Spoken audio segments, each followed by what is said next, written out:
Hi everyone, welcome to my episode 3 of my Energy Minutes. So in this episode, I had a lot of fun interviewing with this particular person. Her name is Jia Xin, and she is an ESG and sustainability consultant.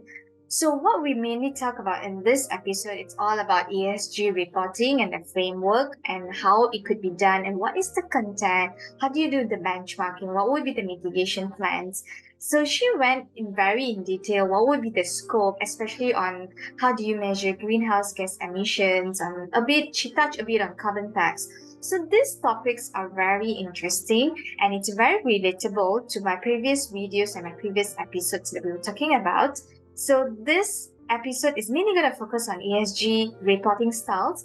And if there's anything that you would like to know, you definitely can reach out to her and her team because they are consultant in this, they are expertise in this area. So tune in and watch, and let's see what she has to share with us.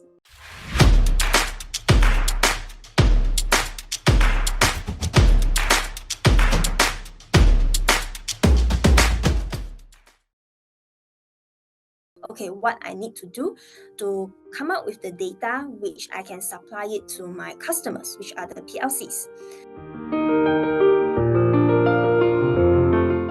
The SMEs, at least they have a direction. They have a direction to say that, okay, how can I kickstart my ESG reporting journey?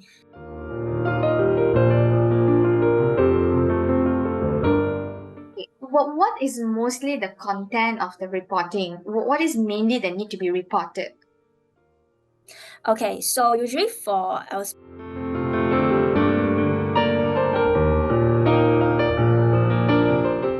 you are in the A sustainability company or you're the B, that's some sort of measurement to see that you are on par and you're deemed sustainable, applying or implying sustainable company.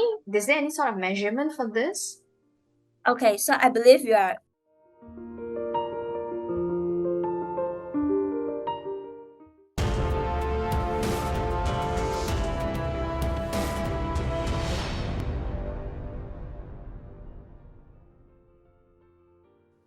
Hi, Jia Xin, how are you today? Hi, good evening, Vishantini. Yeah, I'm good. Currently busy with work, as you know, like ESG sustainability is a hot thing right now. So can you briefly explain what do you on daily basis? Okay. So, hi everyone. So, I'm an ESG and sustainability consultant from Budget Business Consulting. So, what do I do on a daily basis? I work with clients from different industries, basically to help them to achieve their ESG needs or goals. So, usually the clients will come and look for us for services such as trainings, ESG reportings, and then some to help them to measure their greenhouse gas emissions. Yeah, so on a daily basis, I talk to different people and then help them to understand how they can do to implement this ESG in their business. Yeah, so aside from that, if you guys notice, I'm quite active on LinkedIn and YouTube as well. So I'm playing a role like I want to influence, inspire, share my knowledge and experiences with the people out there who wants to learn more about ESG and sustainability. That's something very interesting. I think whatever you are doing right now, it's very relatable to people out there because I think it's a very hot topic, right? The moment we have heard about SDG and we heard of net zero carbon emission, I think there's a lot of things that we need to implement, especially on ESG reporting. I believe Yeah, now that Bursa has come up with some sort of framework on the reporting style, even for the SMEs, right? yes. Okay. Okay, Sorry. so So maybe are you I can, okay. yeah, maybe you can just explain a bit more on the reporting format. Okay, sure. All right. So just now you mentioned about Bursa Malaysia. So for all those public limited companies who are listed on the Bursa Exchange, so they are mandatory to report their ESG performance based on a framework published by Bursa Malaysia. So currently is the third edition of the Sustainability Reporting Guide. So this reporting guide is designed based on established international sustainability reporting frameworks such as Global Reporting Initiative (GRI). I believe this is the most reputable, and then a lot of companies already know this. Okay, and the others are like the Sustainability Accounting Standard Board (SASB), which focuses on industry specific indicators, and they are also trying to align and integrate newer reporting framework which targets on climate change is the TCFD, Task Force on Climate Related Financial Disclosures. So these are the, I would say, the ESG reporting landscape happening in Malaysia and on a global stage. Yeah. So companies who are listed on the Bursa Exchange, they must report it. And then some of the data, not only that they need to get it from their own operations, but they need to get it from their subsidiaries and their suppliers, which are SMEs. And currently in Malaysia, we don't have a law or a regulation which makes it compulsory for SMEs to report their ESG performance. So initially, when PLC started to requesting for all this data from the SMEs, and then they start to become very anxious because they don't know what to do. They heard about ESG, but they know that this thing is coming, but they lack of the resources to actually know that okay, what I need to do to come up with the data which I can supply it to my customers, which are the PLCs. So actually, Capital Market Malaysia (CMM), which is under the Securities Commission of Malaysia, they are very nice. They come up with this simplified ESG disclosure guide for the SMEs in the supply chain. So it's integrating the GRI and also Bursa Sustainability Reporting Guide. So the SMEs, at least they have a direction. They have a direction to say that, okay, how can I kickstart my ESG reporting journey? Yeah. So I think that what CMM do is very helpful, especially they come out with different languages. Yeah, for Oh, SMEs, a lot of them are like small companies, family-owned businesses. So they actually come out with the English version first, and then now they have published it in Malay and Chinese as well. that's very interesting. So now is has it implemented in 2024 onwards, or this has been started earlier, or it's going to start the reporting? Okay, for SMEs, yeah, the reporting is happening. I think the English version was published in year 2023. Ah, Yeah, okay. and then the Chinese and Malay version is published in earlier January. Yeah, so this thing is completely voluntary. Yeah, it's still voluntary for SMEs, but if let's say the SMEs they receive this kind of request from their suppliers, from their customers, where they need to produce such information, then they can actually use this simplified ESG disclosure guide. What is mostly the content of the reporting? What is mainly that need to be reported? Okay, so usually for I was speaking in the general format. So for an ESG reporting, basically the readers who can be your investors, shareholders, customers, employees, they will want to know how you manage the sustainability in your company. Okay, so usually they want to know like what what is your company doing, the nature of the business, and then the governance structure, like which management, what directors are actually managing this ESG or sustainability matters in your company, and they want to know what is included in your reporting. So we call the reporting boundaries lah. The location, the business division. Yeah, so these are like kind of the general information. And then they will look into whether your company assess any risks and opportunities related to the ESG and sustainability matters. So here we have something called material matters. Actually, what this material matters means something that is important to your company, to your business, and also to the stakeholders. Yeah. So let's say we talk about energy consumption, waste management, water management, materials used in your product, how many percent of it is from recycled material. And then we also look into the social part, which we would want to know like how many percentage of employees by gender, by age group, and also is there any safety and health standards and some framework applied in your companies which show that you actually care about the health and safety of your employees, because everyone wants to work in a safe condition, right? In a safe workplace. Yeah. So other than that, so if you look into the G governance part, I think two of the most important matters that companies want to know is the anti-corruption and data privacy. Yeah, because basically if you look into E, S, and G, without the governance, E, environmental and social won't work, because you come out with so much initiatives, projects, but if there's no good management, no good governance, everything will go wrong. Right? To Yeah. just ask you, when you done this reporting, is there any sort of a measurement scale, to say, okay, you are in the A sustainability company or you're the B, that's some sort of measurement to see that you are on par and you're deemed sustainable, applying or implying sustainable company. Is there any sort of measurement for this? Okay, so I believe you are mentioning about the benchmarking. So if let's say company A, they have already come up with their sustainability reporting with such ESG performance. So they would want to know what is their position comparing to their peers in the same industry. Okay, so in the ESG landscape, we have this thing called rating agencies.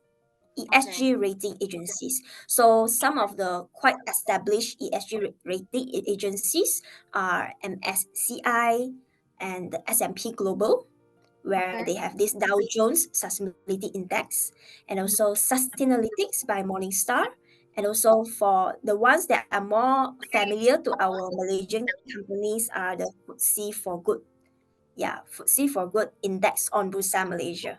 Yeah, so based on the ratings, how many stars given by the FTSE Russell, so they can know that okay, what is my position in my commitment towards sustainability compared to my peers in Malaysia. Okay, that's interesting. So now that we have this benchmarking, right? Is there, okay, let's say they're on the lowest scale of the benchmarking. Is there any mitigation plan it's given so that they can go up the ladder, like they're in the first scale of the benchmark? Is there any mitigation Okay, plan? all right. So this is where we're mentioning about improvement. So at first, you measure. So because we cannot manage what we don't measure, right? So the first step is to measure. So you get a baseline first, and then from there, companies would usually, if they have internal resources, or they can engage with experts such as consultants to come in and help them to see, because sometimes you are in the company, you cannot see where's the problem. You need someone from a third lens to see it from a bird eye view, or say like that, to really identify and see that what are the opportunities, area for improvement in your existing business operations. And then from there, you identify the areas for improvement, and then we think of some solutions, and then we test it out, and then we see the result. Yeah. So this is very relevant to what you are quite familiar with, which is the design thinking. Yeah. So basically, we consultants, we help the clients using the design thinking method. Yeah, we try to understand their problem, and then we come up with different ideas, solutions, and then we prototype, we try it out. Yeah, and then we improve from there. Really nice. How long does it take to produce this report? Let's say if you're talking to company A, right? How long does it take to produce this kind of reports? I would say on the range, usually, if the companies already have such data monitoring system in place, that it will be quick from 1 month to 2 months. But if like let's say this company, they start from zero, they start from zero, then it will take around 3 to 4 months. Yeah, because for ESG reporting, a lot of people thought that okay, it just I give you data, and then the consultant help us to write up the report. But it's more than that. It involves a lot of consulting work.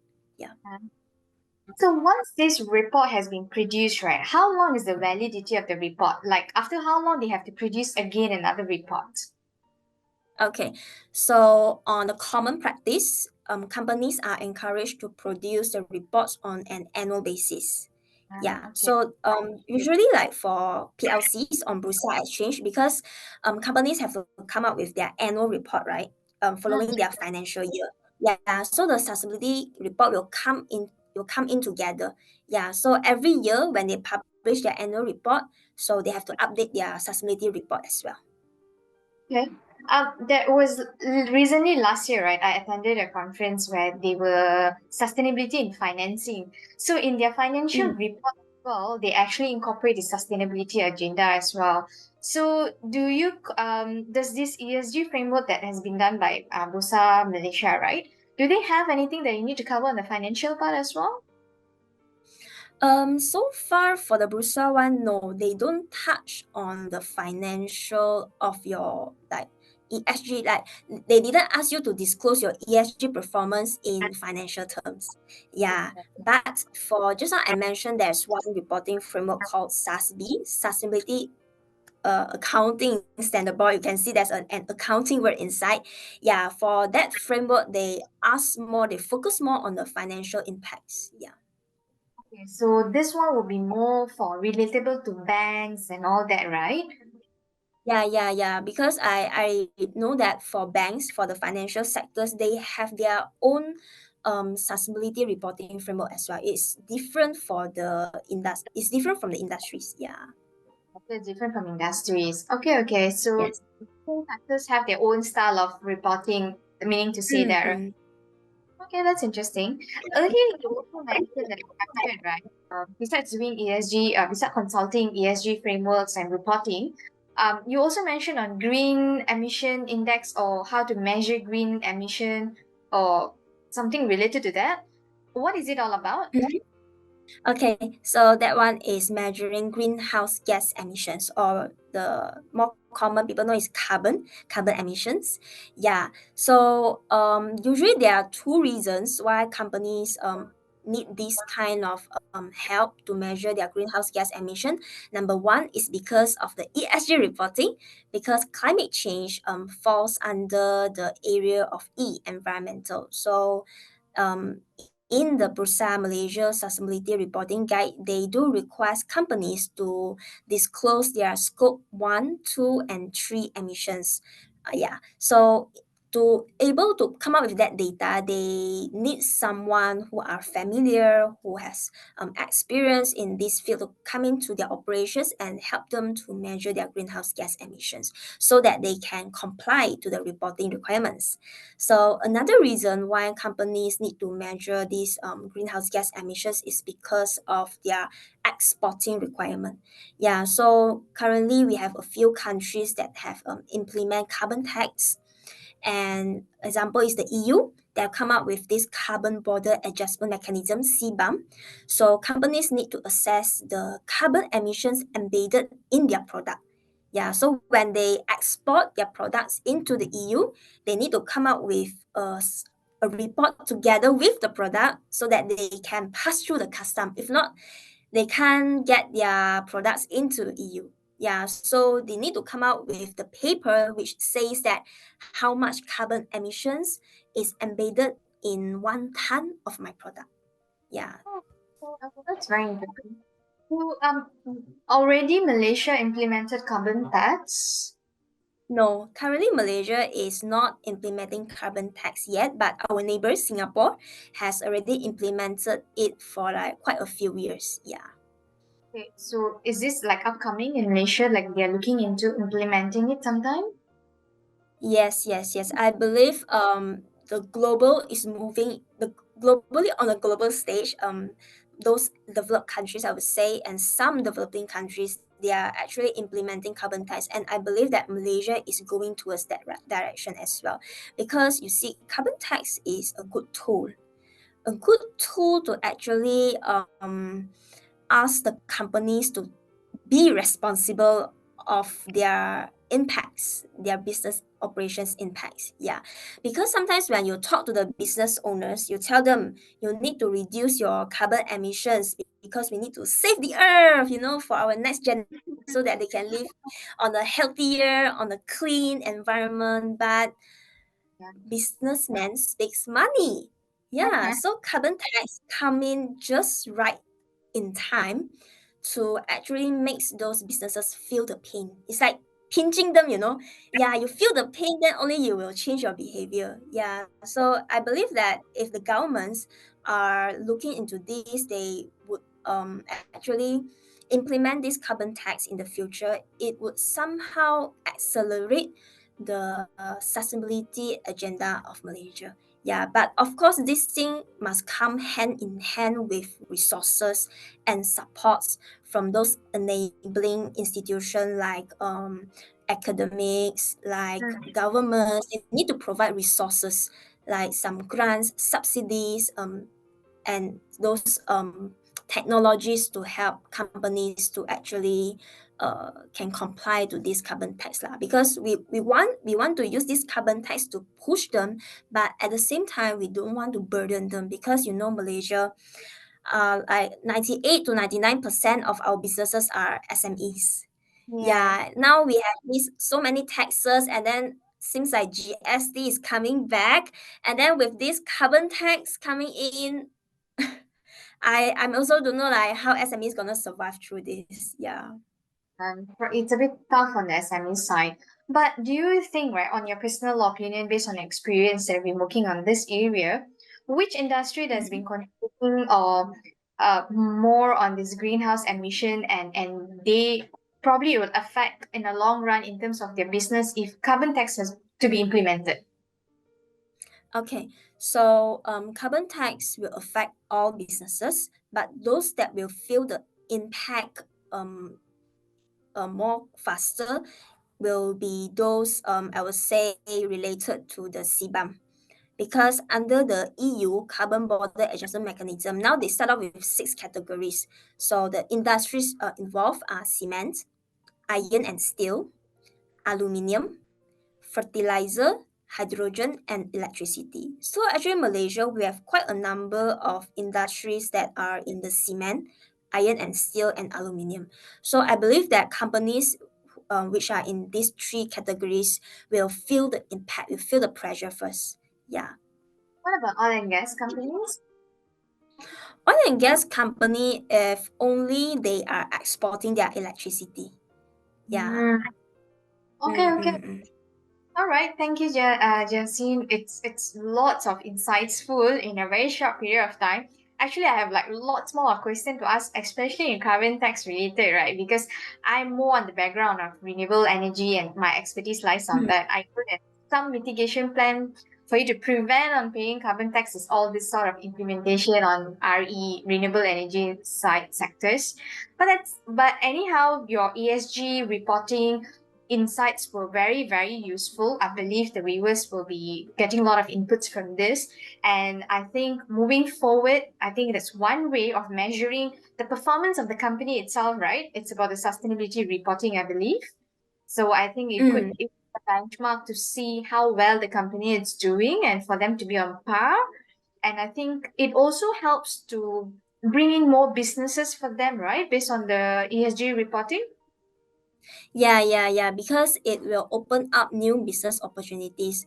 Currently, we have this segment of customers who are more eco-conscious. Yeah, so as I said, they need to lower their own carbon footprint. So they will look into the supply chain. They will, if there's like for the same product, there are two suppliers, and supplier A they provide the products in a lower carbon footprint, then I think those companies might choose over that. But they still need to look at the price lah. Usually we need to balance between the environmental benefits and the pricing as well. Yeah.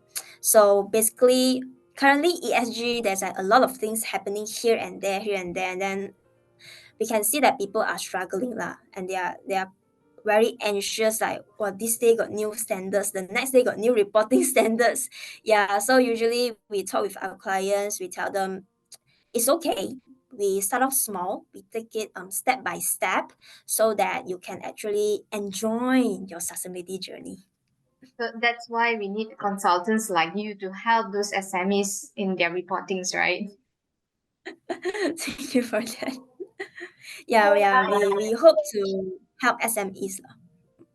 I can see that you're doing a very good job in writing a lot of very good reporting. I see some of your reports and some of your articles, right, that you post in LinkedIn. It's very useful.